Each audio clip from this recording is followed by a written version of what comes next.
पूर्णिमा के दिन चावल का एक आखा दाना जानते हो, पूरा खंडित चावल नहीं, कितना चावल, एक दाना चावल का शंकर भगवान के शिवलिंग पर समर्पित करिए। एक बेलपत्र जिसका डंडी का मुख अपनी ओर हो, जहां से चावल चढ़ाया है, उस चावल के ऊपर अपनी कामना कर कर रख दीजिए और चंद्रमौली भगवान का स्मरण करिए। कौन से भगवान? शंकर भगवान का सर्वश्रेष्ठ सुंदर नाम है चंद्रमौली। चंद्रमौली भगवान का स्मरण करिए, अपनी कामना कर कर बेलपत्र समर्पित कर कर शिव जी पर एक लोटा पानी, एक जल पात्र समर्पित करो, कलश से जल चढ़ा दीजिए, नैनों में वो जल लगाकर अपनी कामना कर कर वापिस घर को आइए। आएगी जो कामना करी है मेरा चंद्रमौली भोलेनाथ उसे पूर्ण कर ही देगा। माँ के यदि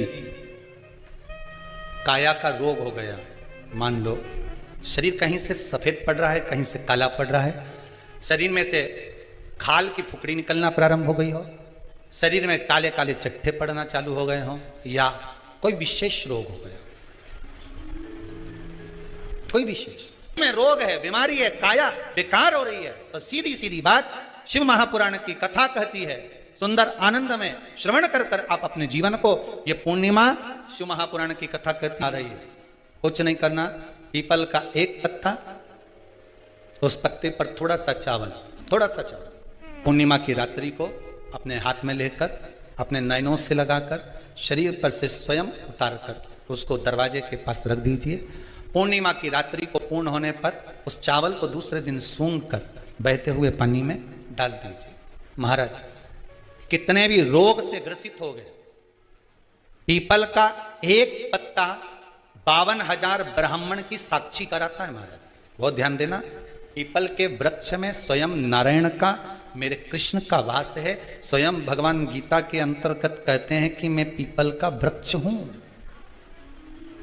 नारायण उसी में 52,000 ब्राह्मणों का वासा एक पीपल के पत्ते में होता है। और आपको पहले भी कथा में कहा, गाय ब्राह्मण बहन बेटी ये सब काल का हरण करने वाले हो, काल को हरने वाले। जितनी पूर्णिमा के व्रत हैं, जितने 12 महीने जो पूर्णिमा पड़ती है, पूनम पड़ती है, ये भले दुनिया के लोग कहते हैं कि ये भगवान राधा और कृष्ण से संबंध, हम और कृष्ण से संबंध रखते हैं, पर इनका यदि सही संबंध समझा जाए, इनके सही संबंध का यदि स्मरण करा जाए, इनके सही संबंधों का यदि वर्णन किया जाए, तो शिव और चंद्रमा के जो मिलन का केंद्र बिंदु है वही पूर्णिमा है। केवल एक पूर्णिमा वहीं तक नहीं रही कि भगवान कृष्ण और राधा जी ने रास किया, केवल वहीं तक उसकी सीमितता नहीं है। हम फिर निवेदन करेंगे, आज की जो पूर्णिमा है, प्रयास करो भोलेनाथ जी को एक श्वेत चावल का दाना शंकर भगवान को समर्पित जरूर करो।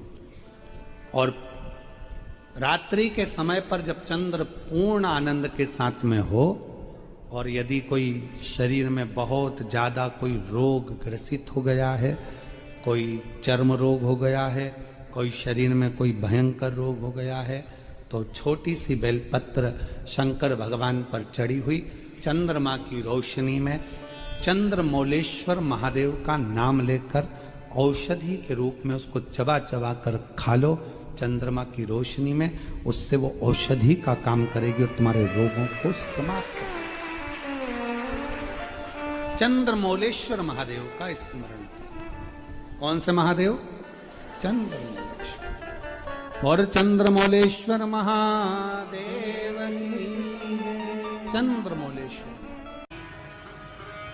प्रदोष काल के समय पर वट वृक्ष के नीचे दिया लगाया जाता है। वट वृक्ष के नीचे लौंग का मात्र भोग रख दिया जाता है। लौंग मात्र, अगर वट वृक्ष के नीचे दिया लगाकर एक लौंग का जल या लौंग भगवान वटकेश्वर महादेव के नाम से भी अगर शिव को समर्पित करी है, तो ये निश्चित है कि कर्जा कितना भी भारी होगा वो कर्जा चूकेगा जरूर, और कहीं ना कहीं से लक्ष्मी की व्यवस्था देवाधिदेव महादेव करेंगे। लक्ष्मी। पूर्णिमा के कितने व्रत होते हैं? बोलते जाओ, जरा जल्दी जल्दी बोलो। पूर्णिमा के नारियों को, स्त्रियों को अखंड सौभाग्य के लिए जो नारी वैधव्य नहीं होना चाहती है, उस नारी को पूर्णिमा के कितने व्रत करना चाहिए। जिस नारी के यहाँ संतान नहीं हो, औलाद नहीं हो, उसको पूर्णिमा के कितने व्रत करना चाहिए। जिस नारी का पुत्र, पति बहुत बीमारी से ग्रसित हो, लग रहा हो कि ये मेरा बेटा बहुत बड़ी बीमारी में घिरा हुआ है, तो नारी को कितने व्रत करना चाहिए। स्वयं भगवान कृष्ण ने माता यशोदा को द्वापर में भी बताया है कि पूर्णिमा के 32 व्रत होते हैं। कितने व्रत होते हैं? 32।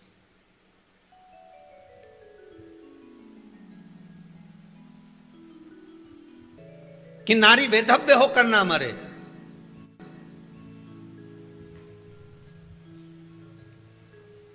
उसका पति कोई रोग से ग्रसित ना हो, उसका पुत्र किसी रोग में ना पड़े। अरे भाई, कितना सुंदर संवाद लिखा है। अगर किसी माता का पुत्र मान लो किसी नशे में डूबा हुआ है, कोई नशा कर रहा है और गलत नशा है, आपको लग रहा है कि यह नशे में डूबा हुआ है, आपको लग रहा है कि यह गलत जगह पर डूब गया है, आपको लग रहा है कि मदिरापान में, मांसाहार में या अधिक गांजा आदि का जो भी नशे होते हैं, जितने भी नशे, उसमें डूब चुका है। और माँ उसको समझा रही है, तू नशे में मत डूब, तू इस काम को मत कर, तू ये गलत कर्म मत कर। माँ उसको समझा कर हार गई। तो मेरा माताओं से निवेदन है, आप उसको समझाना बंद कर दो, एक काम करना प्रारंभ कर दीजिए। हमें जो शिव महापुराण के माध्यम से शास्त्र कह रहा है कि आप 32 पूर्णिमा के व्रत प्रारंभ कर दो। उसमें करना क्या है आपको?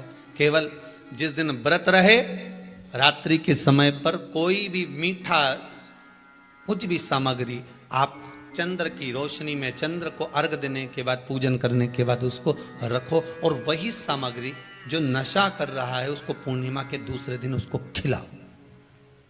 आप धीरे धीरे खिलाना चालू करेंगे, जिस नशे में वो डूबा हुआ उस नशे से वो छूटना प्रारंभ हो जाएगा। 2 पूर्णिमा व्रत करके तो देखो, तीसरे में तुम्हें जरूरत ही नहीं पड़ेगी। धीरे धीरे आप वो छूटना प्रारंभ हो जाएगा।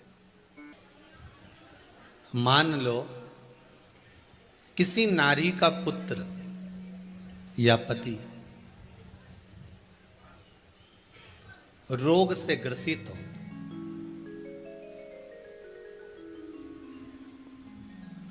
उसके पति की या पुत्र की आयु थोड़ी सी हो,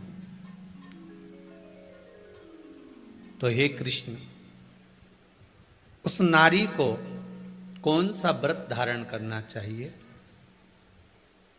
या किसकी पूजन करना चाहिए? एक कुरुक्षेत्र की भूमि का संवाद है।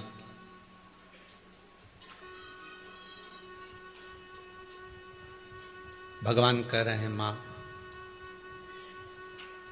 अगर नारी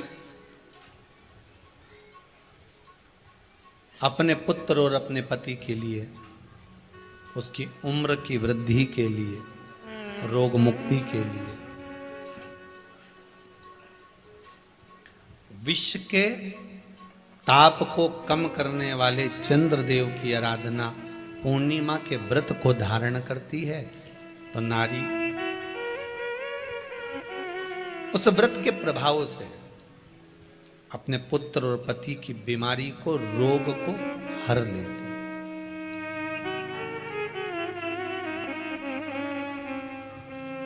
रोग का हरण कर लेती।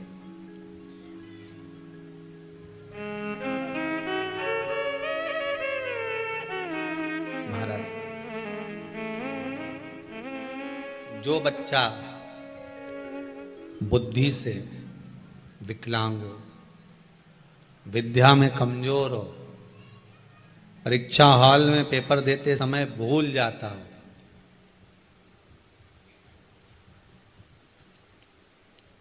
विवेक काम ना करता हो, तो निवेदन है, किसी भी पूर्णिमा की रात्रि को